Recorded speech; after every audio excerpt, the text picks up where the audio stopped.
it's been 3 years or more that I'm just obsessed with Japan. I don't know if you've ever seen on YouTube, there's like Japanology. There's Peter Barakin that does, oh my God, I had to watch it. It's very old school. Interesting. He's like an older, kind of half American, half Japanese guy, I believe. Won't quote me, but yeah, and he basically does like what's that paper called? The Japanese paper, like that they make doors with and Shoji? maybe. Shoji Jodo? I feel like no. I feel like it starts with W. What was? Anyways, it's Japanese paper. There'll be one on like calligraphy, another one on matcha, another one on like the process of how to make indigo, where it grows, like just all stuff about Japan. And they're like 30 minutes or less episodes. So I was watching those and just interested as well in them. So I was studying literature during COVID, and in the frame of one of my classes, I decided to write an essay about the modernization of theater in Japan. So I was like researching about theater and kabuki, and I looked at the mask and I tried to make a mask and gave up, like a wooden one, and yeah, just all the rituals attached to even the patterns on the kimonos or the colors. Like in general, I'm always like looking for meaning in things. Like, why is it like this? Why do you present it this way or not that way? And yeah, so interest, and then I also looked into like subcultures in Japan, for example, or minority groups. And I'm working on another documentary in New Zealand at the moment about like the process of immigrating, about migrants, stories of migrants in New Zealand. And then when I decided to come to Japan, I was like, oh, I'm kind of curious to see how the immigration system is here, or how is it for migrants in Japan. And the more I started talking with people, the more I discovered stuff. And yeah, that they are quite, there's a lot of discrimination when it comes to minority groups in Japan. And yeah, so that's my core project while I'm here. Gotcha. So did you come here like to pursue that project, or is it something that you just wanted to do while you were here? I think I before I backpacked a lot and wanted to discover in like when I was like 20, now I'm 28. And I feel like now I like to travel with an intention, whether it's about learning of a craft or learning about something or doing a project, having this kind of intention. And so yeah, Japan, I was looking for a project while I was going to be here, and this is how it came about. Gotcha. How did you become like, so basically with like Dare to Do podcast, and just personally, I found that, this question of like, what do I do with my life? Like, what direction am I supposed to go in? It's one of the first places, probably the most foreign place to begin, is kind of just following your curiosity. Like, what stuff are you just inherently interested in? It's like, I don't know, it seems like maybe that's the only place to really begin. Like, where else are you gonna start when there's so many options of like, maybe I'm not happy at this job, but I don't know what else to do. So, well, what would you do if money wasn't an issue? Or what would you do if you just didn't have to make money? You just could do it because you sincerely liked it. So where did this like curiosity, or where do these interests kind of derive with you? And like, tell me a little bit just about like your upbringing, and I don't know, feel more about backstory of where this kind of comes from. Like, what do you mean? Like, what I'm interested in general, or I'm not sure. Yeah. So like, where as a kid, were you somebody who was always interested in, I don't know, how documentaries or about other cultures, textiles? Like, is this kind of a recent understanding of yourself? Okay, I get it. I I was always interested in writing ever since I was little. I also remember being in like primary school.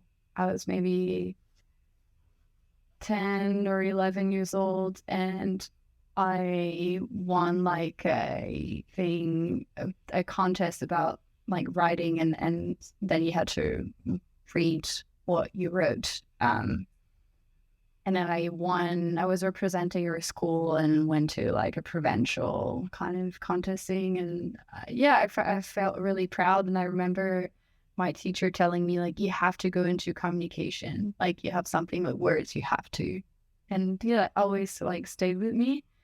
And I always had a journal. And then I had blogs and vlogs. They're still on YouTube. Post the links below.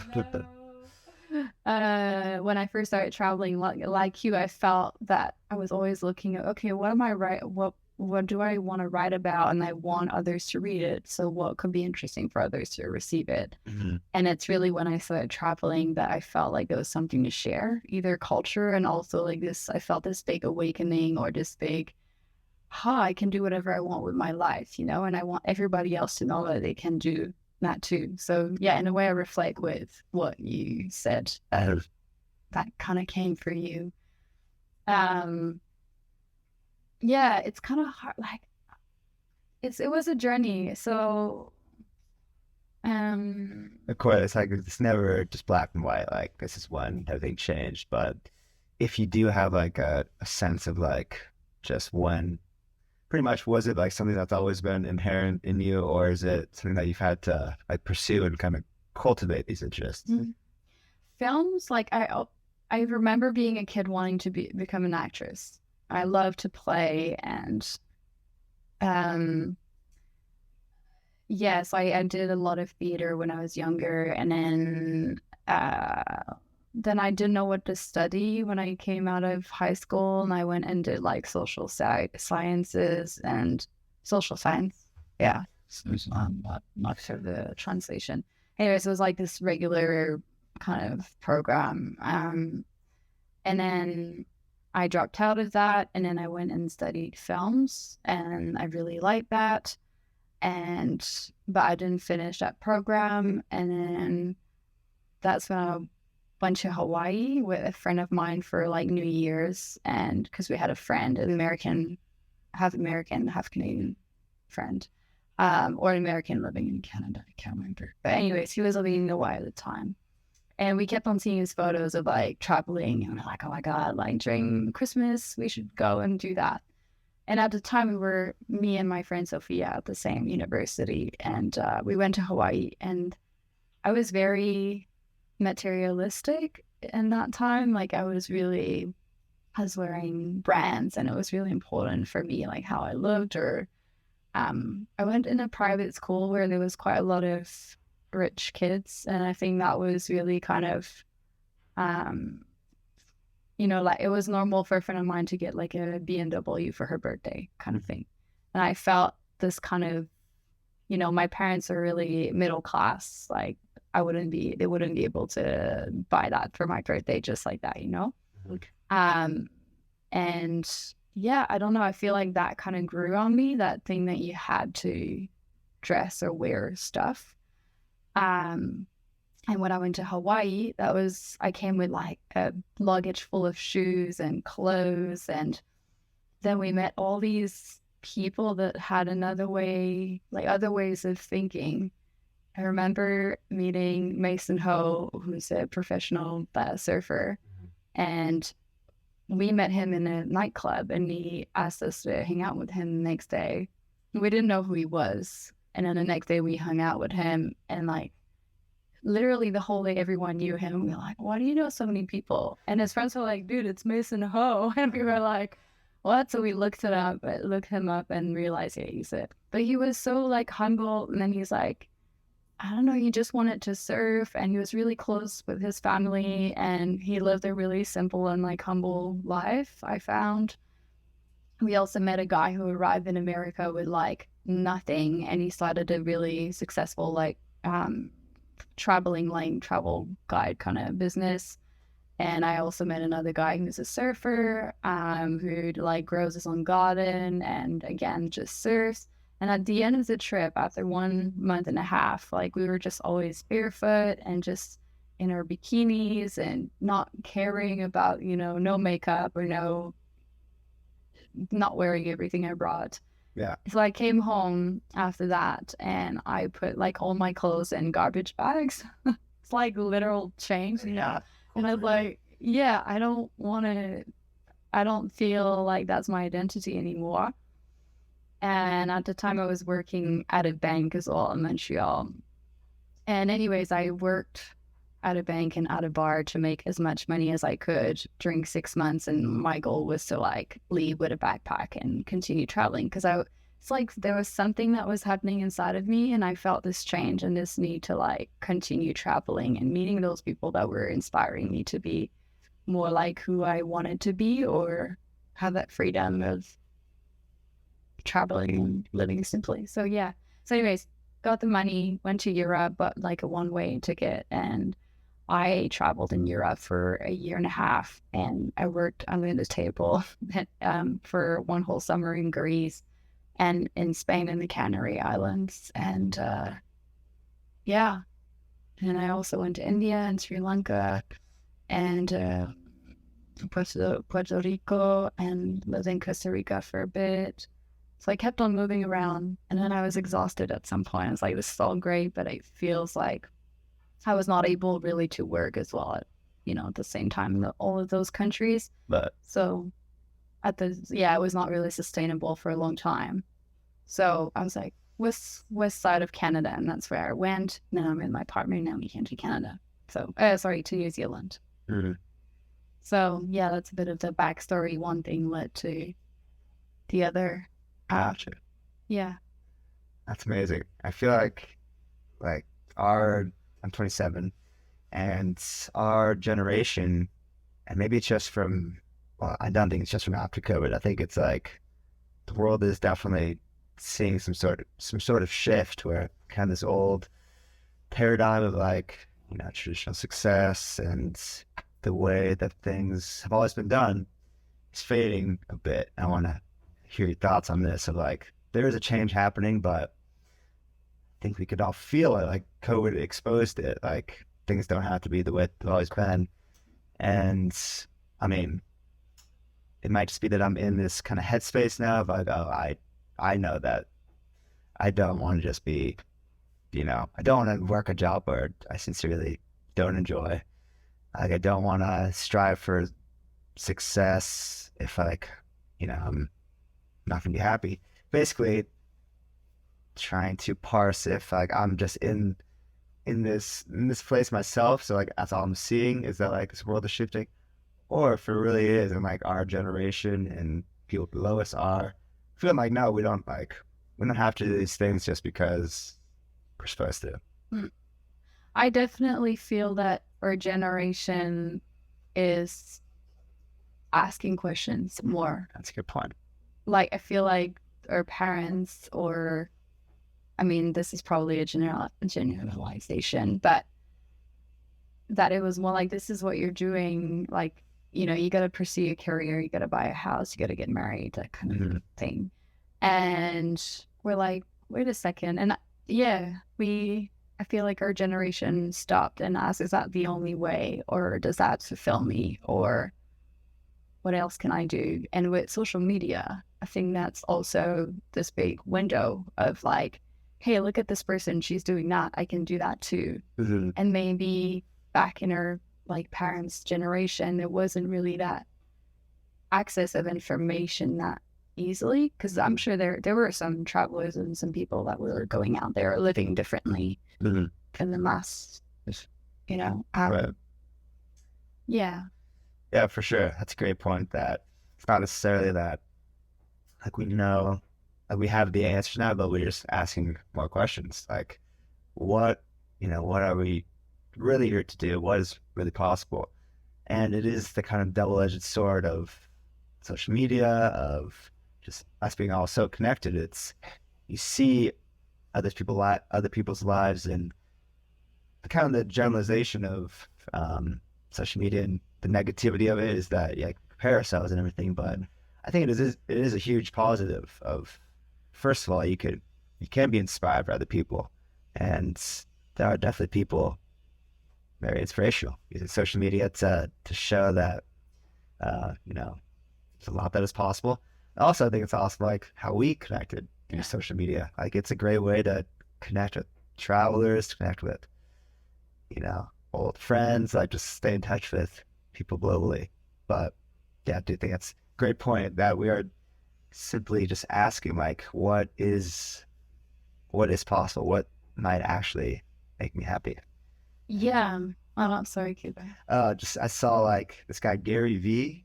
I don't know if you've heard of. I've heard the name like a lot over the years. He's just one of this huge like investors, you know, entrepreneur guy. I don't usually like follow those kind of people, just like business oriented and everything, but obviously I don't shut the door to them either. Very smart. And that's just his stuff on social media has been popping up like super inspirational.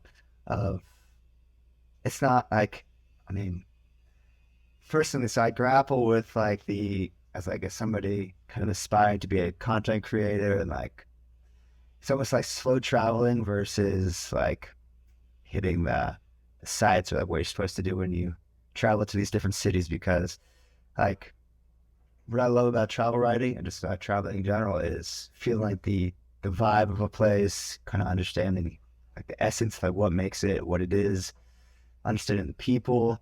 And I love to just like chill in a park or like on a bench and just kind of watch the city move. And so since I've kind of embarked on this travel writing course, it's like I've grappled with how much hustling I should be doing to, like, if I want to make it at this, how much do I have to do versus like should I just be enjoying this experience, like traveling and like relaxing and enjoying my life. And what I love about what this guy Gary Vee, I brought it up, what he was saying is like, if you haven't like hopped on the bandwagon of I don't give a shit of what we're supposed to do, about what our parents did, and um, I could pretty much do whatever I want, then like it's time to actually wake up to that. And he's kind of a blunt guy, he says it like that, but it's pretty much saying that like we only have one life, and so many of us kind of watch it go by because we fear like what we're supposed to do. We fear just taking a chance on ourselves, and we fear that like if we do just travel for a long time, like I'm sure you had the thoughts of like, oh, shouldn't I be working a job? Should I do something more stable? Like that is undoubtedly what you will face as well, but only we ourselves kind of know if we're like happy with our lives. And I think so many of us would be happy, so happy, like doing what you did and just exploring the world and kind of seeing what is out there, because we just never know what kind of opportunities will come from it. But we feel pressure that we have to be doing something like more stable, and just because it'll look good in the eyes of other people, right? Yeah. Yeah, and it shifts like, maybe now I actually like that stability of being in New Zealand. Like I got tired of moving around and I felt, but yeah, I think it's whatever it is that makes you happy. If you're sitting in the position where you're complaining all the time about your job or your situation, you gotta do something. Like you gotta listen to that and move. And I think I can say I've been good at that my whole life. Like just always moving against the things that um I didn't want to do or I didn't want to be. Mm-hmm. Uh yeah. That makes sense. Yeah, it's. I mean, obviously, it kind of goes in waves. Like me too. Even just being in Japan and kind of wanting to base my life on like traveling and sharing stories about the world. It's another thing that I kind of grapple with is like stability versus like wanting to see out places and wanting to move. And like what I found really cool is this opportunity. Like I have found a routine. I have found like stability in a foreign country. So Yeah. like, in one sense, I'm You're like, still traveling, but you have your stability and your routine and you're learning and you're doing stuff. And because, yeah, traveling, I feel like if you don't have, or I found it challenging, like I felt this urge to have like my little table, have little things there. And because if I'm always moving around, I feel like I'm too tired to actually write something or make something or just have that space. mm, Yeah, so it seems like you found a good formula to. well, thank you. Yeah, you, you too. Like it's pretty much what I'm trying to get at is many of us like have that inclination that you want to go try something, but like you are scared of what other people will think, or you're scared that you're supposed to be doing something else. And back to the Gary Vee things, I feel like you're really, really make the point is that he's saying like our 20s or early 30s, but like primarily like 20 to 30 are the time to try as many things as you can. Mm. Like if you want to travel the world, you have to do it, because when you do it, then you maybe realize like, oh, I want some stability again. Yeah. I want to be grounded, want to find my place, and maybe that's a different place than where you're from. Maybe that's like, I mean, it in some sense it will open your eyes to something new about yourself or the world. And what I loved about what he's saying is just like, I mean, I was also watching this guy Rich Roll podcast, and he had on this guy Robert McGee, who was just like this kind of the godfather of like storytelling, like screenwriting and writing.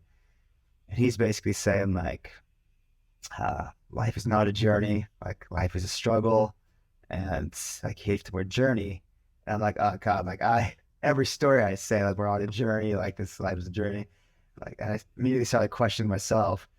And like, now it's like probably 75-year-old man, like very respectable, so much like wisdom in what he's saying, but obviously we all have our own perspectives. And just because like this is perhaps one person's perspective of the world, like life isn't a journey, doesn't make it true. And in essence, we have to go kind of answer these questions for ourselves, and try these things. And yeah. But did you have like any pressures from your family or friends, or did you feel like you were going, like you were not fulfilling your entourage's expectation, or Before coming here, or any time in your life that you had that feeling? the biggest thing for me, I think, is just feeling like I can't do it. Like, who am I to believe that I could be the next Anthony Bourdain, or who am I to be a travel writer? Like, I don't have experience, and I'm very fortunate in my family, very supportive, and So it's more yourself.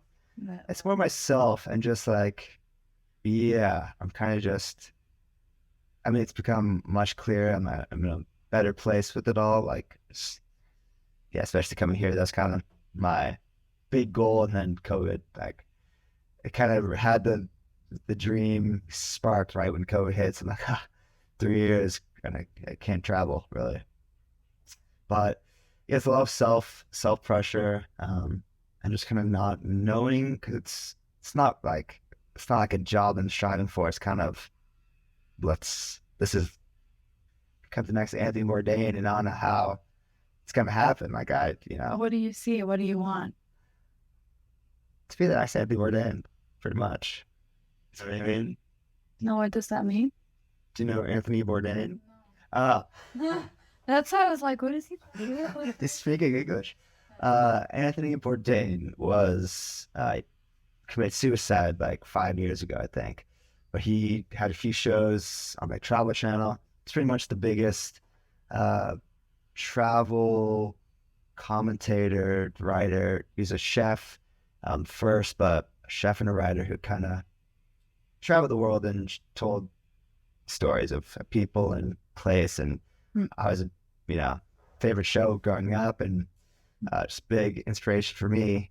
And so I've kind of had this dream of like, I want to be a travel writer. I was, when I came out of college, that was the first goal. But then when Greg was here, we were just talking about like, what we really want.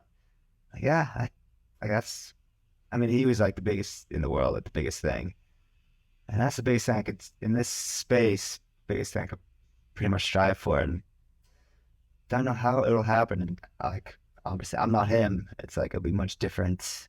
But Ways, but I have to say, by doing, like I said, I think that you're writing about your travels, and that's something to show. And I think that's really important. I feel sometimes stuck in like, I'm so much in my head on how my project needs to be, or like trying to create the perfect structure of how I'm going to get somewhere. But I think it's really by doing, and then you have something to show, and or you just doing it by yourself. So, you travel, you keep on writing about it, and you share it, and you do your marketing, and yeah, 100%. Like, the only way to kind of beat your own doubt is by taking action, taking that step.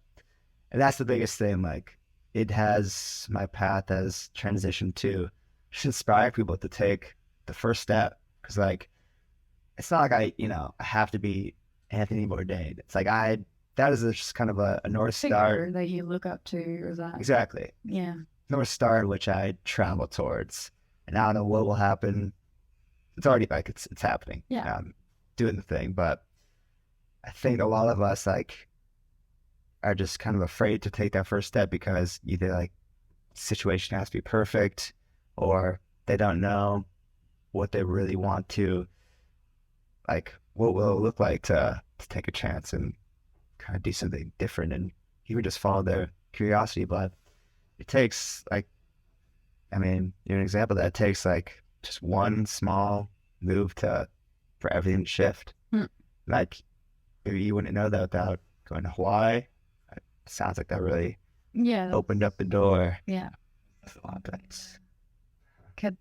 Like, yeah, just that, like you said, a tour of all that traveling kind of chapter, and trying to find that thing that I was. And when it comes to art, I feel like because I was traveling so much, I mean, I did a few films of the places I traveled to, or I wrote on a blog, and I had that, but I still felt like that wasn't,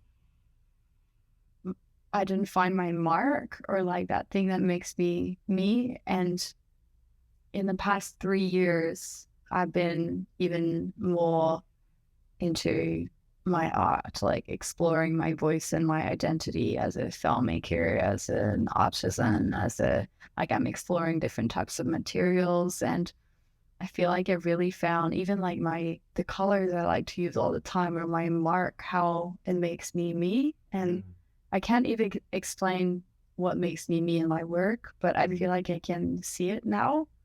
But yeah, only in the past 3 years I feel like I can see it. Why do you think that started to develop? Because I choose to develop that area. I think before I was very focused in like well-being, and it became almost an addiction. Like, and I see that because there is a lot, I mean, it's kind of a good trend, but it is, a lot of workshop about well-being, mindfulness, yoga classes, seminars, you name it, New Age language, all of that. I was very much into that. When I went to Costa Rica, I did my yoga teacher training. Ellie actually did the same after. It was like, you should do it. It's going to change your life. And that was after my yoga teacher training. I also felt like I had even more tools to do whatever I wanted, or follow my intuition. And where was I going with this? Yeah, so I was very much focused into, like, there was a time where I don't want to hang out with people that smokes, that takes any kind of drugs. I wanted to wake up and do 1 hour. I was waking up and doing 1 hour of meditation every morning at 6 a.m. and going to sleep at 9 p.m. and doing 1 hour before bed, and did Vipassana once a year. You love Greg, my co-host.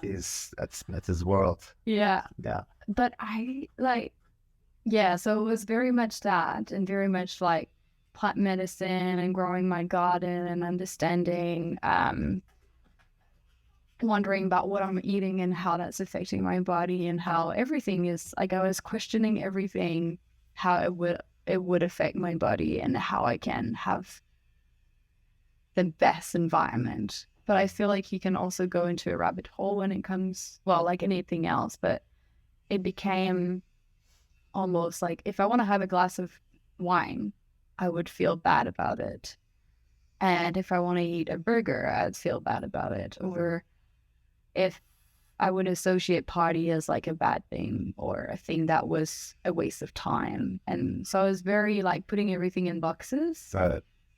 And I feel like, yeah, same thing, very judgmental. You know, it's not because someone smokes cigarettes or they want to smoke a joint or they want to do LSD or whatever their buzz is that they're a bad person and that they're going to affect my aura, you know? Yeah, so that was my focus. And then, yeah, I guess it shifted during COVID, when COVID, before, maybe 1 year before COVID-ish. When I started my literature course, because then that was the focus. And that brought me back into like, oh, I have this thing about writing that I've kind of put aside for a long time. I wasn't reading much at the time when I was doing all this internal work. And yeah, since that course, it like reopened that artistic side of me. And I was like, films, yeah, like I miss doing films, and I have my camera that I haven't used, and I have this idea, and then I met a filmmaker, and then we made a film, and we won. It's like, I mean, it's Small Town White Live, but we won the best documentary award, and that kind of like pushed me to do stuff, and then yeah, just keep on making, and then I met more artists, and it just kept on. Kind of like everything you give energy to, it will, you keep on feeling new direction. That makes sense. Yeah, It's true. It seems like similar with me. Like I've definitely gotten like really into something like health for me as well. Like just took it really serious and too seriously. Like I was exactly the same way, like so regimental, and like I would get so down on myself.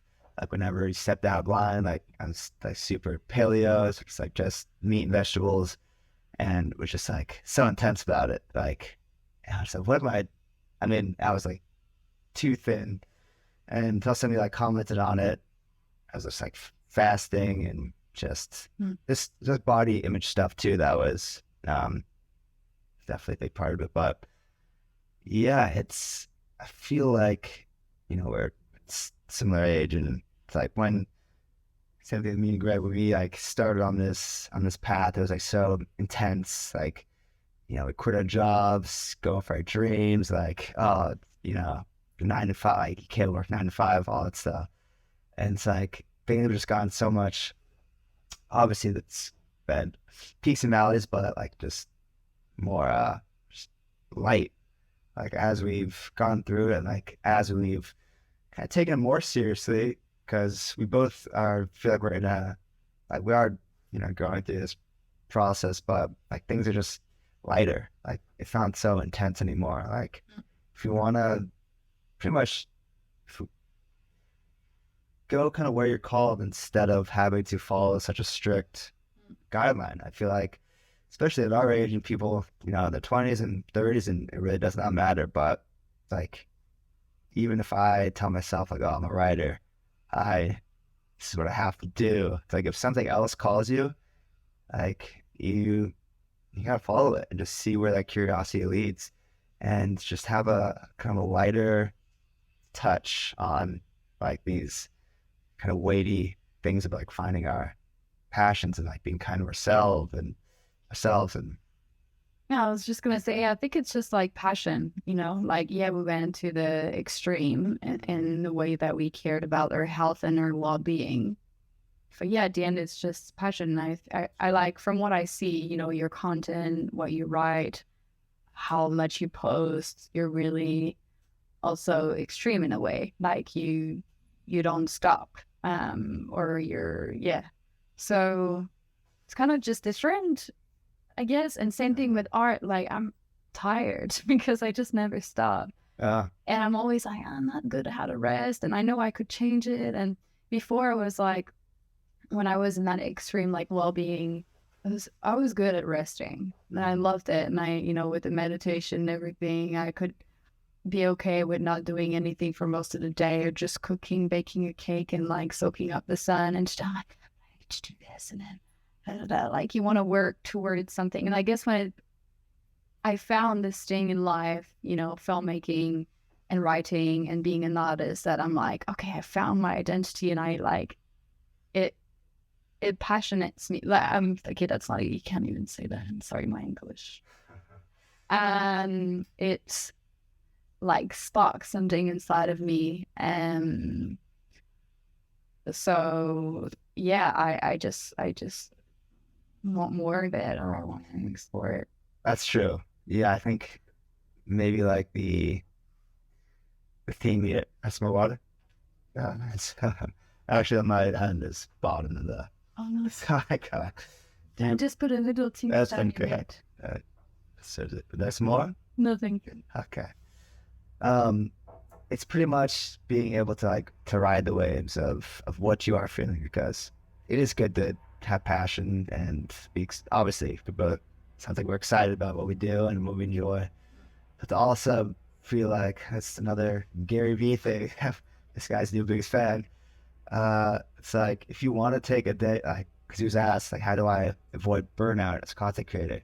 It's like no one's gonna notice if you don't post for 30 days. Yeah. Like, are you happy doing it? Because if you're creating because you want to help people and because you actually are finding joy in it, like you'll go so much further sustainably than if you're doing it because you feel like you have to. No one's gonna notice. Hard though. Yes, it is, because you feel like you have to feed this engine. But like what I'm learning here in Japan is it'll do me more good to savor and enjoy the experience and allow that to inspire, but to make than forcing myself to do it if I don't want to. Because like I'm gonna do it anyway. Yeah. So like allow yourself and whatever it is to pump the brakes and not feel the pressure from, you know, seeing other people moving forward or whatever it is. Yeah, because forward is also very subjective. That's true. So tell me about what you're working on in Japan. Yeah. So I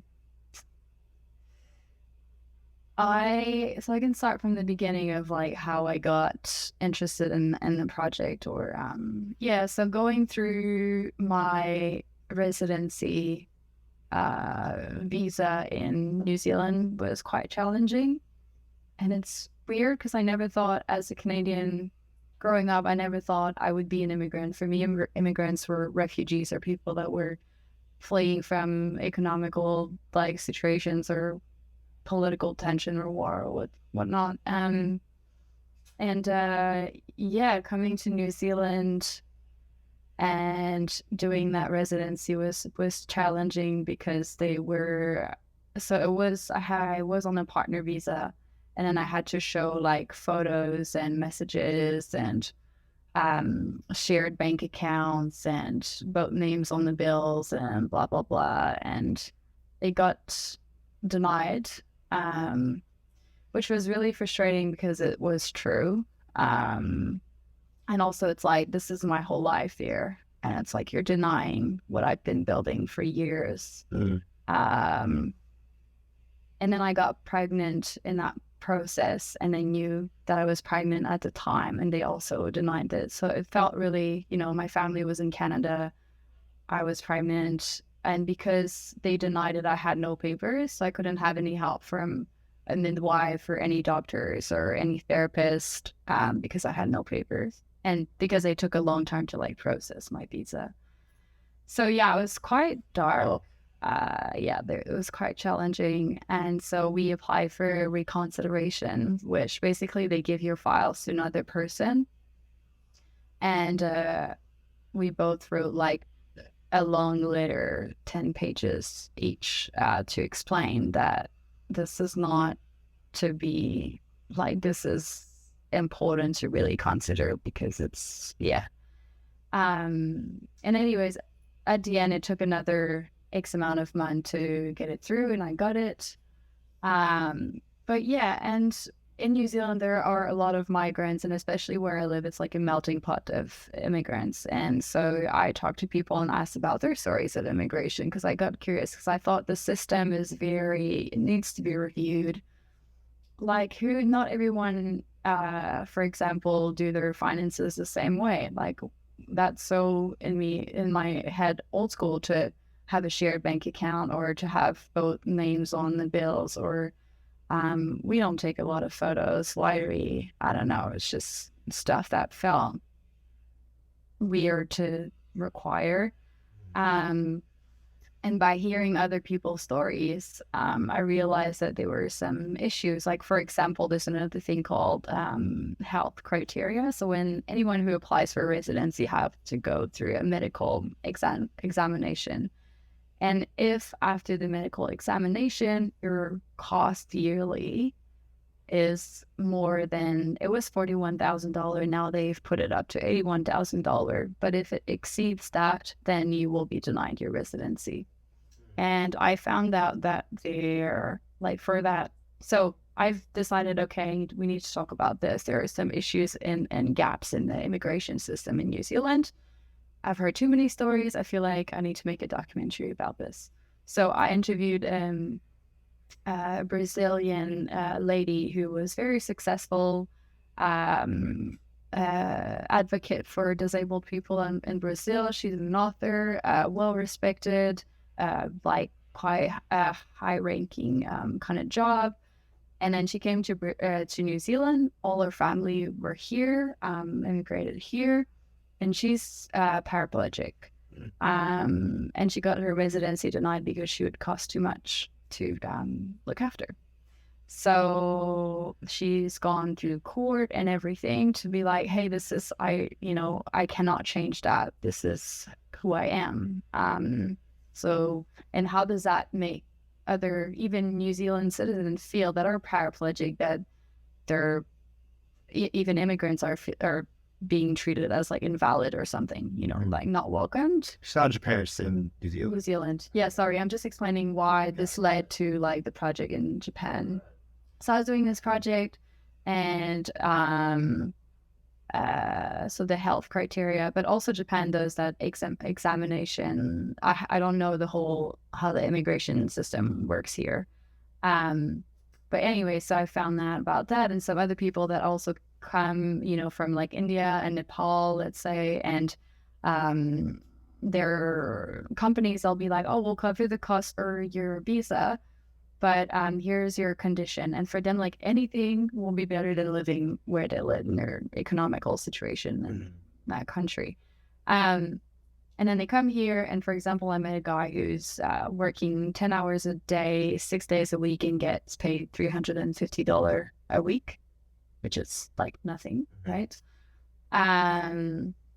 Another couple that they're both from the Philippines. They both have their New Zealand residency. They had a child. The child had developed autism at a very young age, like a few months old. And again, the residency was denied. So, same, they've built a whole life in New Zealand and suddenly because their child was born with autism, the child cannot be here. So which is, yeah. Anyway, so all this, I feel like since that happened to me, I started having this concern about, or being more interested or curious about minority groups and social issues. So when I came to New Zealand, I wondered what the situation is like here for migrants. Came in Japan. Sorry. Yes. Sorry, just to make a line and make it clear. So when I came here, I started doing a bit of research to see what type of, what were the minority groups here. And I linked up with a girl. I can't remember how we connected on the internet somehow. And she studies sociology and she studied it in Montreal. And then she came to Japan because she's half Japanese, half Canadian, to finish her her master here in Kyoto, and she was telling me about some minority groups that she's been studying, like for example, the Zainichi people, which are half Korean people in Japan. And then you also have the Buraku, but that's different because because of the ethnicity or nationality, you have the Zainichi half Korean, which is I think the biggest minority in Japan. Then you also have the indigenous people, the Ainu people that are living up north, and then on the south in Okinawa, you have the Ryukyuans, if I'm pronouncing it right. And then you have a big community of Brazilian people as well in Japan. The Chinese people, lots of people from the Philippines as well, Vietnam, Indonesia, and people from America and Europe. And so all of those people that are considered immigrants are about 3%, I believe, of the population in Japan. Mm-hmm. And then you have the Buraku. The Buraku is another minority group, but they're not based on like ethnicity or nationality, but it's before the Meiji era, I believe, if I remember well, they were there was like a social class system with the samurai and the marching and the Buraku were the people that were doing the work that's considered dirty. So anything that has to do with blood and death. So leather workers, butchers, people that were doing the execution for like death penalty, which is still legal in Japan. But doctors are not seen as, although they work with blood, they're not seen as in the Buraku class because they actually help people to live longer. Mm. Leather workers as well were part of the Buraku, and people who were part of that social class were looked down at.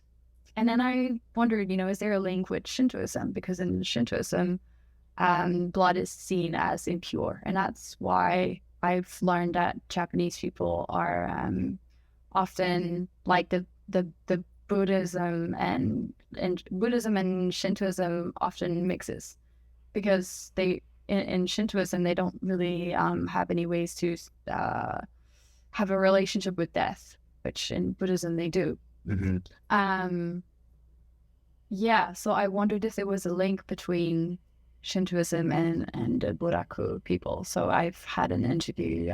I found a researcher who studied Shintoism in Tokyo, and she was passing by in Kyoto, so I did an interview with her, and she said, yeah, definitely there is a link between that social class. So anyways, even after all these years, up until like now, it's not as bad, I believe, from my understanding, but I think in the still the 80s and the 90s, and still today there are Burakus like areas. So and they're usually more like impoverished areas because people had a hard time finding jobs or even having a family because of their name. So it carried on, even if it was your great grandparents, because you carried that name. There's actually like a list for that image of yeah, exactly. And I was talking with the grandmother of that friend from Montreal who studies sociology in Kyoto, and she was telling me that still today, the people who works for like the city, I guess that the it's called concierge in English, people who like wash the floors and civil worker, civil service. Like why do I have this blank in my head? Concierge, like they would like once in a school, even when the school closes, they would like wash all the floors. Yes. My God, a janitor. So they're Buraku people. They're still like, people don't use it. Even when she was talking to me, the grandmother, she was like, to me like this, like it's something you have to not talk about. Yeah, and for the Zainichi people, Zainichi have Korean people. They also live in areas in Japan. In Kyoto, I went in one of those areas, which I forgot the name of, but they also had difficulties to find jobs because of their ethnicities, or like marry a Japanese person, and they had a hard time having running water or like electricity. So same thing, you could recognize the areas where have Korean people would live, and some of them were neutralized. What that means is that they would get rid of their Korean names and get a Japanese name and passport, and kind of hide their old identity to be accepted in the society. And so I just went to, there's a museum of peace in one of the area in Kyoto that's half Korean Zainichi area. And from what I understood in the museum is that there are some, the Koreans, so Japan tried to take over the peninsula in Korea and South Korea, and because of that, they took over like lands and farms of Korean people. So Korean people didn't have anything, and they were like, well, so Japanese were trying to colonize that area. So Korean people ended up coming to Japan to try and find a better life. And then there was also the war was going on, so there was an airfield that was getting built, and because it was a job that Japanese didn't want to do, the Korean people ended up doing it. But then the Japanese lost the war, and so they're like, okay, aboard mission, we're not continuing the construction of the airfield.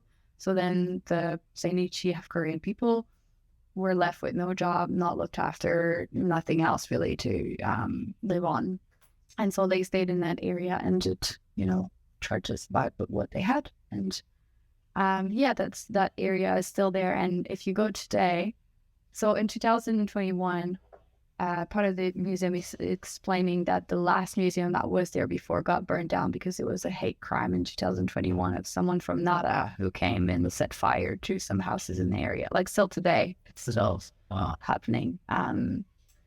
And there's one house that kind of half survived that they have at the museum that you can go and visit. And and I've heard of foreigners as well, like Canadian and French people I talked to that went to hotels and restaurants and also renting an apartment that says no Genji, like no foreigners are accepted here.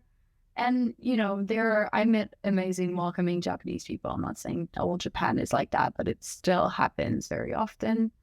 Even in Sento, the fact that tattoos are not welcome, full of tattoos, of course, you feel a little bit like, I understand they only opened up their countries not that long ago to foreigners, and it can feel a little bit unsettling and invading, but I think that they need to, not everyone, I don't know if it's they associate, from my understanding, the fact that people have tattoos, they're part of the Yakuza, Right. gang members. And, but Clearly you are. Yeah. Right. But there are tattoo shops in Japan, and like even coming to Osaka, I was like, compared to Kyoto, which I feel is very much more like, traditional. Yeah, and even the way that people are, they're like dressed up kind of all with linen and just very.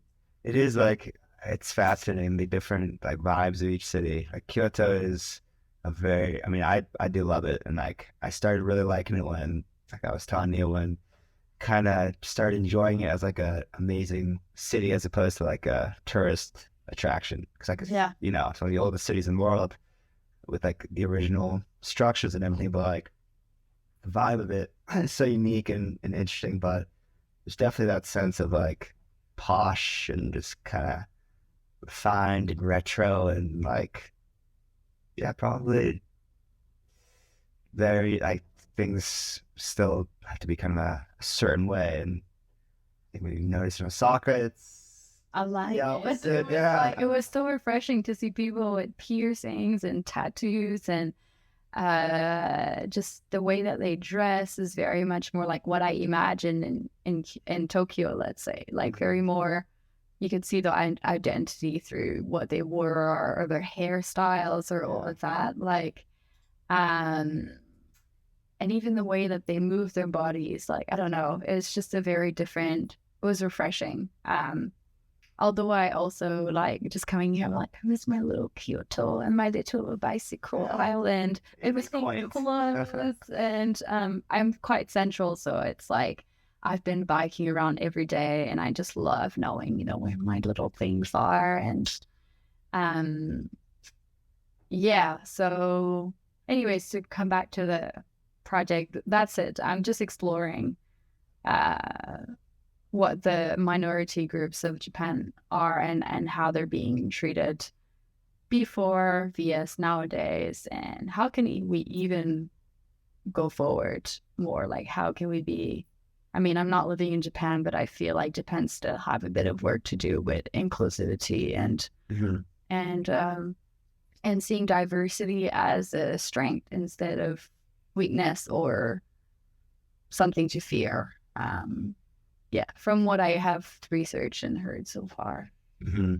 It definitely, yes, much to say on that. But just, I mean, that project sounds very interesting. And what is the end goal that you, if you have one, that you hope to arrive at with that, or like what does it look like when it's finished? And it will be like a multi trip endeavor, or do you hope to?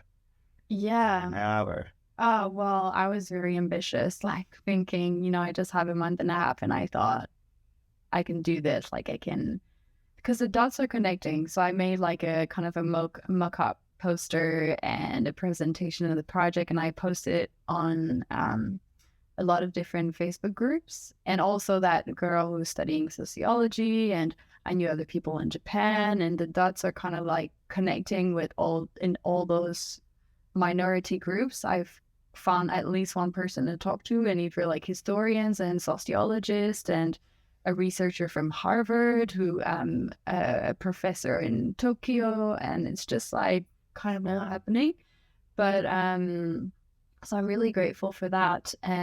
But visually, I need to slow down because I'll have the interviews, but I think for the visuals to express what people are saying, I don't want to just film interviews, and like I want to make an interesting visual film as well. So I'm definitely coming back to Japan, and I will see how it goes on that project, because I'm also not done with the other project I'm doing in New Zealand. I have other interviews lined up for when I go back. So I'll just go with the flow, and if it takes X amount of years, it'll take X amount of years. And if I can make something with what I have when I leave, then great. So I don't know. I'm hoping to have enough to do something, say something. Oh, commendable. That's very cool what you're doing. And yeah, I mean, it sounds fascinating.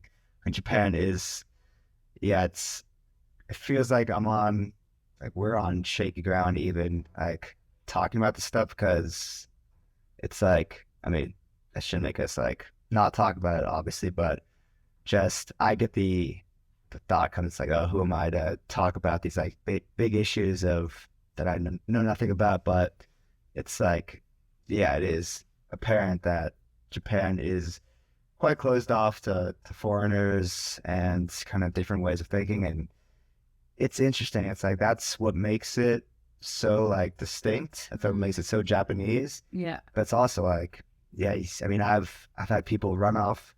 One time this guy ran off the train and like looked at me, like clutching his bag. Like when I stepped on the train, and he was like just staring at me like through the other. I'm like, hello, hey. So yeah, and like I've been turned away from places just yeah, sushi places, and yeah, in Nagasaki it's pretty funny. Like me and Greg were trying to get this little sushi spot. We go in like two, And she's like, no. And we step outside. I'm just like, what happens? Like, nobody really in there. And this other old Japanese man is standing outside. He's sushi dabutai? He's like, you want to eat sushi? I'm like, yes. And he's like, okay. And he peers his head in, like, tries talking to the guy. And he comes in, he's like, sorry, like, not gonna happen. But you sure it was because he said no gaijin, or He didn't say that no gaijin, but he's just like, you had that impression? there's nobody really. And the guy, like, tried to get us in, and still, it's just like, no. Huh. Okay. Yeah. So it's definitely, it is still part of the culture, but Yeah, I'm trying to like understand the psychology because behind it, that all that codification and I feel like in Japan it's a lot about groupism. Like even I learned that for Japanese there's a season for like applying for jobs, let's say. And you have to dress in a certain way, like all in suit and ties and no like red shoes, that would be too clashy. And so it's very like there's this norm. And if you go outside of that, but I think like that generation of like you and I, the people that I see in Osaka, let's say, that are like breaking that ground, like we're going to dress how we want to. Right. And I don't know if it's been like that for a long time or if it's even more and more and more, or if, because apparently only since last year in Japan that it is now legal without a doctor's note to get a tattoo. Apparently before that, like it was illegal or you needed like a doctor's note. Interesting. Yeah, I don't know about that. That sounds crazy. Yeah. Yeah, it is fat. Like there is always, I mean, not always, but probably since, I'm just going to guess, like the 70s, there's been a counterculture in Japan. Like, but I feel like it's definitely picking up more steam. I mean, Tokyo, Osaka, for sure. Like, I mean, yeah, you see people, it's almost too, and I love it. Like, that's why I love being in Osaka, is because it's like just as crazy. Because Japan is like this dichotomy of so formal, so structured, so like you can't break the law, like what you were talking about on your Instagram. So I'm like, there needs to be a place for all that energy and like pent up stuff to go. That goes into drinking. Like, it's so safe. So you feel like you see people just passed out in the streets and stuff like regularly, or the trains, and like it goes somewhere. And there's lots of very strange, quirky things about Japan that like are kind of dark and weird as well, because I feel like there's so much under the surface that just isn't being, even though we're all weirdos in this world, like it's not, the more you embrace that and kind of say, yeah, it's okay if we're all fucked up. We're all diverse. Yeah. And like one of the lady, I'm meeting her in a few days, and she did a TED talk on minority groups in Japan. She's a professor of sociology as well. And she said at the end, it was really powerful. I'll send you the link if you're interested. But she was saying, if you look in, everyone in this room right now, if you look inside your blood, you'll see that you all come from elsewhere. Like you all have so much diversity in you. It's just this like almost illusion of like Japan being right. For some people, again, like, yeah. But I mean, if people are talking about this and people are still talking, like still there, we still have those, no gauging, or there's still something that needs to be done. Yeah, I think it is like, I mean, I don't see like young people being the ones doing that. Like it is probably the older generation. Yeah. I'm not saying it's going to die out. Well, it is because it is happening. Yeah. And yeah, I do see amongst younger generations, like in one sense, an acquiescence to that formality, and like, because there's a lot of beauty in like the Japanese way of life, like, of course. Yeah. And that doesn't mean it has to, no, try to do everything else. Yeah. Absolutely. Yeah. So it is very fascinating. There's so much to Japan that's like deep and under the surface, and not even like the stuff that's buried, but just like the language and the means of way of communication, and the simplicity and the art, and that's. And like you say, this is what makes it also interesting, because if I would come and it would be like in New Zealand, where I feel like it's very inclusive in a lot of ways. I mean, there would still be stuff that are fascinating, but it's even more because it feels like another type of brain, you know, another type of system that we're not really used to, or it's like, I don't know. For sure. Yeah, it really is. Yeah. It's, I think, like, beyond all that, what I love about traveling is just like seeing that people are just people. No matter where you go, like, people want to get to know you. You'll obviously find people who will, you know, not be the nicest people, like accepting or open-hearted, but like for the most part, you'll find good people out there. Yeah. Especially in Japan, it's a great place. I do love it. And we'll wrap this up here. Something, it's been a while since I've had a guest on, but what does success mean to you? Question. What does success means to me?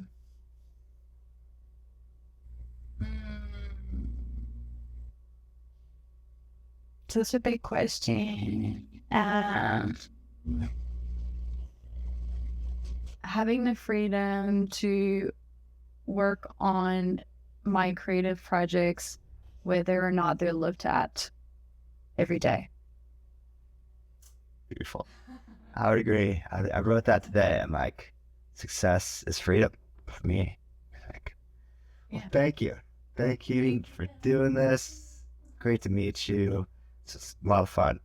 Extremely interesting, and I'm excited to see where the project goes, what you do in New Zealand, here, and I'd love to help in any way I can. Thank you. I don't know what I could do. Well, if anyone's watching this and like, I don't know, I guess as a call out, if anyone feels inclined to partake, if you had an experience of discrimination or just a story to tell about how it feels to be part of a minority group in Japan, I'm interested to hear your story, even if the documentary is already out or whatever. Yeah. Sweet. Now, where could people find you? They're so bold. Yeah, on Instagram, my handle is currently Élisabeth Denis, and Élisabeth Denis is my Facebook name and my real name. Sweet. Yeah. Thank you for tuning in. Much love, everybody.